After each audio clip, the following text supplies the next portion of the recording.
Bismillahirrahmanirrahim. Assalamualaikum warahmatullahi wabarakatuh. So, hari ini kita kongsi sikit cara nak beli hartanah dengan selamat. So, ada beberapa perkara yang perlu kita tahu. Okey, sebelum kita nak beli hartanah lelongan, apakah perkara faktor yang kita perlu tahu supaya kita dapat beli dengan selamat lah. Kerana dalam hartanah lelong ini, kalau kita tersalah beli, mungkin menyebabkan kita akan lebih rugi lagi banyak. Sebab apa kita lebih rugi lagi banyak? So, hari ini saya nak terangkan sikitlah macam mana cara nak beli hartanah dengan lebih selamat.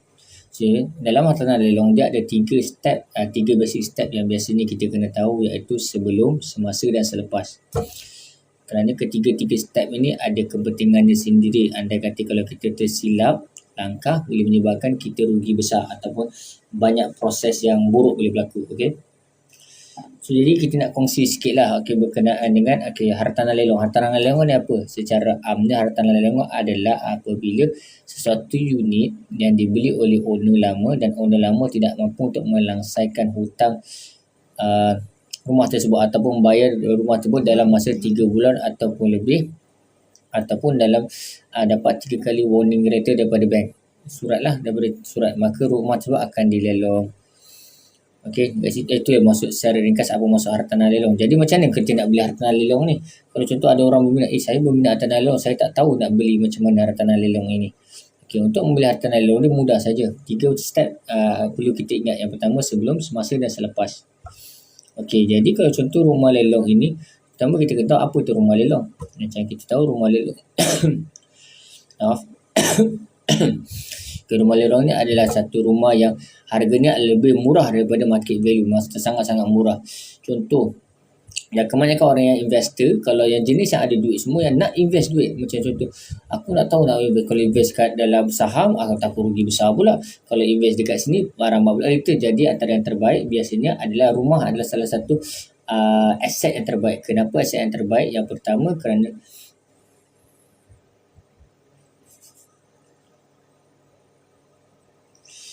rumah ini adalah aset, kan rumah antara aset yang terbaik. Kerana rumah ini, yang pertama, walaupun kita tak dapat jual sekalipun, kita ada aset yang mana kita boleh gunakan sama ada untuk sewa, untuk bagi kepada anak-anak kita semua. Itu antara aset yang terbaik lah. Okay. Yang kedua, anda kata kita dapat jual, definitely itu antara yang terbaik. Untuk kerana kalau dapat jual, kita dapat return bagi kita punya ROI. Dan rumah lelong ni harganya lebih murah daripada harga-harga di pasaran.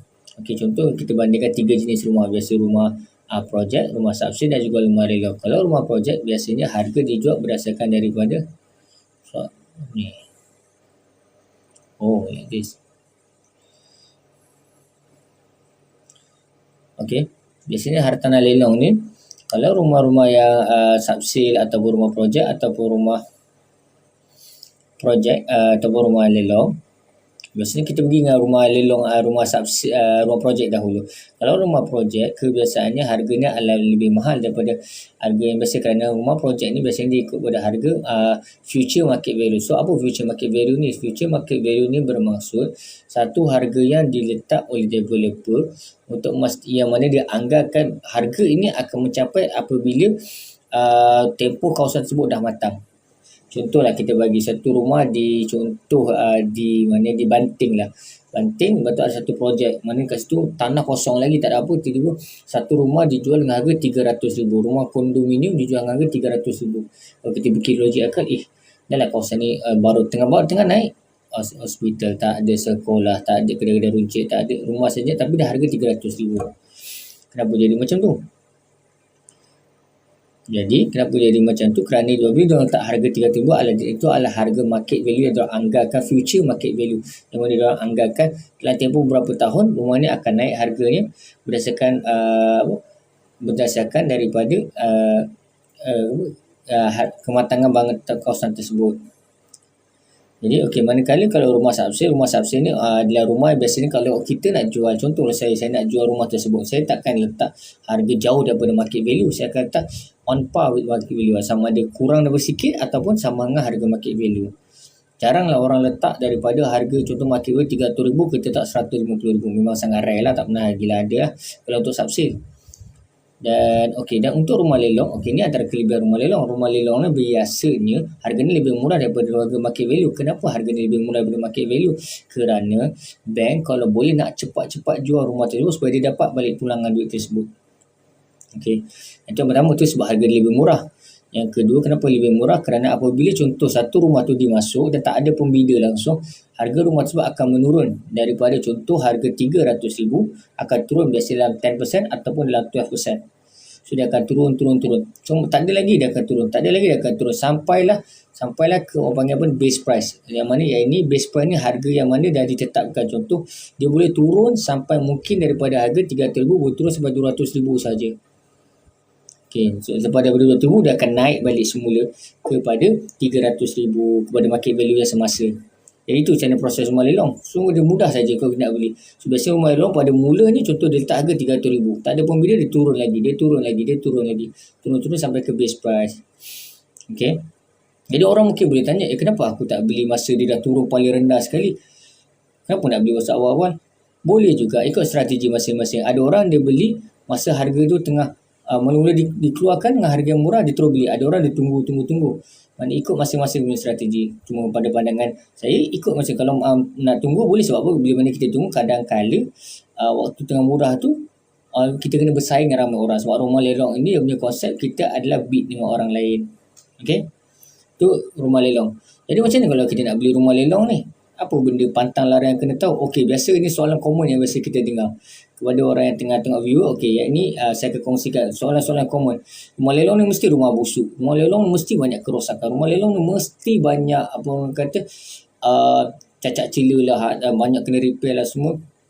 Memang tak dinafikan rumah lelong ni memang ada banyak mungkin akan berlaku kerana apa, rumah lelong ditinggalkan orang. Tapi kita kena tahu rumah ini apabila dilelong oleh bank, contoh rumah saya kena lelong oleh bank kan. Andai katalah saya buat kerosakan dekat rumah tersebut, sebenarnya benda tu akan memburukkan saya sendiri. Kenapa memburukkan saya sendiri? Andai kata contoh, rumah tu saya beli harga RM300,000. RM300,000. Saya dah bayar semua, tinggal lagi dalam RM250,000. Dan waktu tu saya tak dapat bayar. Dan sebab saya pun dah geram segitu sampai hati buat bank nak lelong rumah ni. Maka saya rosakkan rumah tersebut.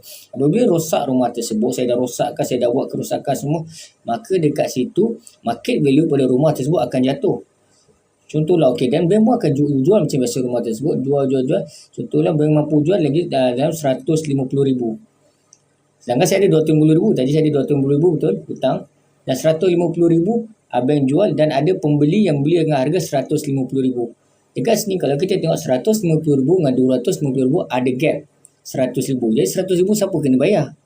RM100,000 tu saya, orang owner yang lama, masih kena bayar rumah tersebut walaupun saya tak ada rumah tersebut. Jelas tak kat situ? Kalau yang join ni jelas boleh cakap type 1. Kalau tak jelas boleh beritahu semua, saya akan ulang semula. So basically persoalan ni, contoh orang katalah rumah lelong ni banyak kerosakan semua. Jadi adakah berbaloi untuk saya beli? Jadi kita kena tahu dulu kerosakan yang macam mana.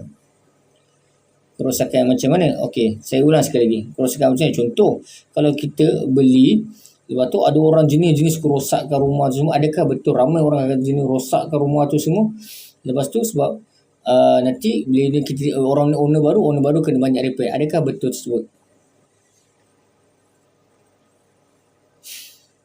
Jadi untuk situasi yang macam itu, kes yang macam itu sangatlah rare berlaku. Kenapa saya kata yang rare berlaku? Kerana kerugian tetap kepada owner yang lama. Kenapa? Andai contoh rumah tersebut dijual harga below daripada hutang yang masih owner lama ada, owner lama tetap kena bayar hutang tersebut walaupun rumah tersebut dah dijual. Yang katakanlah owner lama dah tak ada rumah, hutang masih lagi berjalan. Tak ke rugi tu? Rugi kan? Jadi kalau contoh owner lama tak rosakkan rumah tersebut, rumah tu dijaga dengan elok semua. Yang mungkin ada kerosakan sikit-sikit, contoh macam pintu retak lah, gate dah berkarat lah, benda-benda yang mana kecil. Yang ini market value mungkin lebih tinggi. Dan contoh andai kata hutang owner lama masih RM250,000 tapi rumah tu berjaya dijual dengan harga RM300,000 contoh, ataupun RM280,000. So dekat sini ada extra. So 250 dengan 280 ada extra 30,000. Jadi 30,000 ini akan dapat semula pada owner yang lama. Untung kan? Dah untung betul owner lama terima musibah, mungkin ada masalah semua yang menyebabkan dia tak mampu nak bayar rumah yang dia ada, dan rumah tu berasa dijual. Dan semasa rumah tu dijual, rupanya rumah tu masa persaingan tu rupanya rumah tu naik harga daripada harga yang hutang yang owner lama bayar. Jadi baki duit yang ada tu, yang lebihan tu akan dapat semula pada owner lama. Yes ya. Itu salah satu soalan yang biasa orang tanya kalau rumah banyak rosak semua. So saya kata rumah rosak ni normal. That's why bila mana kalau contoh sesiapa yang beli rumah lelong dan dapat daripada khidmat kami akan semak beberapa maklumat. Contoh antara maklumat bil air, bil elektrik, lepas tu kita akan semak ada tak cover tunggakan semua, ada tak caveat, ada tak hidden cost, lepas tu berapakah cost ROI untuk return balik. Kalau contohlah investor kita kami yang nak beli harga rumah 100,000, okey aku nak jual semula dengan harga 200,000 dan aku nak 100,000, kita akan buat kira-kira semua, plus minus 100,000 rumah, plus mungkin nak baiki balik dalam 20,000 lah contoh, campur dengan maintenance segala kos-kos tersebut, kos lawyer semua, so tambah lagi 20,000 lah contoh. Jadi ada 120,000 yang mana investor kami kena tanggung ataupun klien kami kena tanggung. Jadi dekat situ kami akan kirakan juga berapa market value semasa dan berapakah modal keuntungan yang boleh dicapai semula. Contoh bila dah berjaya 120,000 dia masuk, mungkin ada beberapa kerosakan, gate rosak lah, mungkin gate rosak lah, ataupun pintu dah retak lah, tandas dah rosak lah, ataupun segala sinki dah tak ada lah. Ni semua dia bagi-bagi plus minus tambah lagi 10,000. Jadi total kat sini 130,000 telah di-spend oleh klien kami. Jadi apabila dia dah repair ni semua, dia pun nak buat sewa. Bila kita check balik market value dekat situ mungkin dalam harga 200,000 atau 300,000, ataupun sewa dekat situ dalam mungkin 700 atau 800. Jadi dekat situ owner lama dah untung dah. Untuk kerana untung yang pertama, bebanan bayaran 120,000 adalah lebih rendah daripada bayaran kos rumah yang dibeli. Kedua, kalau dia jual balik, bayangkan kalau harga market value 200,000 dengan harga 100,000 yang dia spend, untung tak? Untung dekat situ ada 70,000 ekstra. 70,000 ekstra dia dapat. Jadi itu kelebihan antara rumah lelong. Yang kedua, rumah lelong ni kenapa penting untuk belajar rumah lelong? Contoh antara perkara-perkara kita kena hidden cost. Contoh yang biasa orang tengok, ini mesti tunggakan tinggi ni, tunggakan bila tu ada 50,000 tunggakan, 10,000 tunggakan, 20,000 tunggakan. Macam mana nak bayar? Dah lah harga rumah 100,000 kena tambah lagi 20,000 bayar kat maintenance pula. Dekat sini kita kena pelajari. Contoh kita kena baca dulu dokumen semua. Ada certain unit rumah yang mana dah dibayar oleh pihak bank. Ada certain unit rumah yang bank tolong bayarkan. Contoh, aku bayar separuh, engkau bayar separuh. Kita deal. Jadi rumah ni aku cepat dapat pas kat orang. Aku tak nak simpan lama-lama. Bank tak nak simpan lama-lama. Kau beli aku bayar separuh maintenance, kau bayar separuh. Pun ada macam tu juga. Jadi dekat sini kita tengok sendiri terma dan syarat tersebut. Okey. Faham tak? Jelas tak so far? Jadi rumah lelong sebenarnya senang je nak beli. Bila mana kita dah faham, kita dah ada ilmu, kita dah ada pengetahuan bagaimana cara nak beli, percayalah.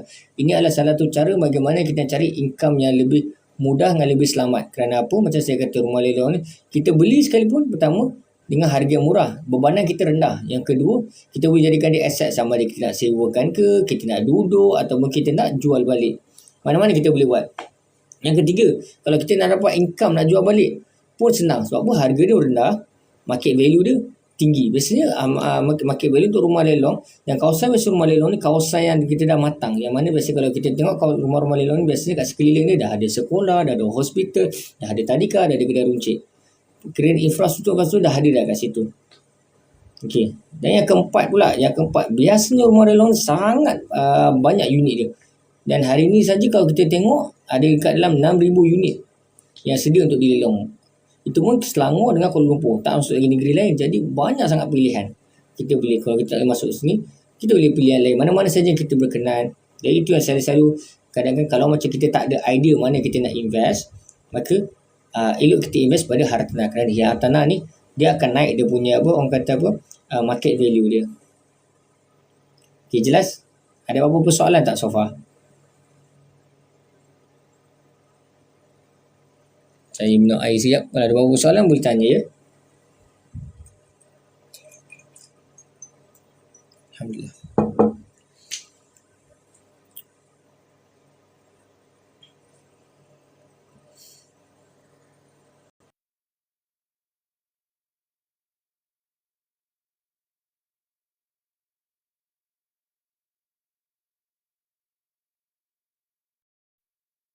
Terputus. Okey.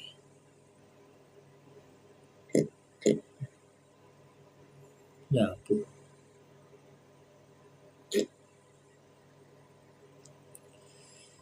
Okey. Jadi apa yang kita perlu tahu pasal hartanah ni lah. Macam yang kata sebelum, semasa dan selepas, tiga perkara main utama ni lah. Yang mana tiga perkara ni adalah orang kata apa, konsep mudah untuk beli hartanah. Jadi kalau dalam zon lelong ataupun dalam apa yang kami akan bantu sebenarnya, korang boleh isi dekat form ini, form saya ada attach ataupun dekat bio saya untuk kami bantu. Macam mana nak beli hartanah. Dekat sini kami akan ajar sebenarnya step by step cara paling selamat untuk korang beli hartanah. Iaitu daripada A sampai Z, iaitu sebelum kita akan semak. Contoh di unit kami akan bagi listing, banyak listing, macam-macam listing ada daripada semua negeri, dan even korang boleh sendiri tengok mana-mana listing korang berminat. Lepas tu kat situ kami akan tolong semak berapa tunggakan, berapa kos lawyer, berapakah, ada caveat tak, cukai pintu, cukai tanah, ada tak dokumen-dokumen ini. Kita akan bagi penerangan supaya korang lebih faham macam mana korang nak beli dengan selamat. Lepas tu dalam semasa kami akan tolong masukkan bid untuk anda. Kalau anda tak perlu risau, masa contoh anda tak sempat nak masuk bid, anda boleh tonton juga secara live. Lepas tu kami tolong bidkan untuk anda. Selepas pula kami akan tolong ambilkan dokumen semua, submitkan kepada kami punya lawyer, kami punya mortgage semua. Kita akan buat semua proses untuk anda semua, sehinggalah dekat sini anda akan proses dengan lawyer semua untuk bayar baki lebihan. Okey, selepas tu dah menang semua, kami akan bantu juga anda untuk dapatkan, contoh anda kata rumah tu berkunci kan, kita akan dapatkan lock, orang boleh pecahkan lock tersebut. Okey, dan selepas tu contoh anda investor, okey, aku tak nak duit, aku nak invest, aku nak dapatkan pulangan cepat. Mana kami juga ada beberapa kontraktor atau developer yang boleh tolong untuk hias. Tak perlu banyak-banyak kos, hias perkara-perkara yang penting yang mana untuk naikkan market value rumah tersebut. Contoh dia depan rumah, dekat lantai rumah tu, lepas tu dekat tempat kabinet dapur ke, benda-benda yang murah yang biasanya kita akan tolong boleh bagi cadangan. Okey, yang ini semua cara nak tingkatkan value rumah tersebut supaya nanti kita boleh jual dengan harga yang lebih berbaloi. Okey. Dan selepas itu contoh anda nak dah kita dah cantikkan rumah semua. Yang ni biasa bila dah cantikkan rumah ni, biasa sama ada nak duduk boleh, nak sewa boleh, nak jualkan balik pun boleh. Jualkan balik, okey, kami akan cuba bantu untuk marketkan hartanah anda. Dekat sini kira anda semua tak perlu nak bimbang semua. Tak perlu nak bimbang contoh macam mana nak beli, apakah kos semua, aku bimbang kena tipu ke, kena bawa lari duit ke, deposit burn ke apa ke, semua ni semua kami akan ajar. Okey, jadi kepada korang kalau ada apa-apa soalan semua boleh komen dekat boleh PM saya atau tanya apa-apa soalan, ataupun boleh komen dekat mana-mana video saya akan bantu untuk jawab soalan tersebut. Okey, cuma kita bertemu lagi. Assalamualaikum.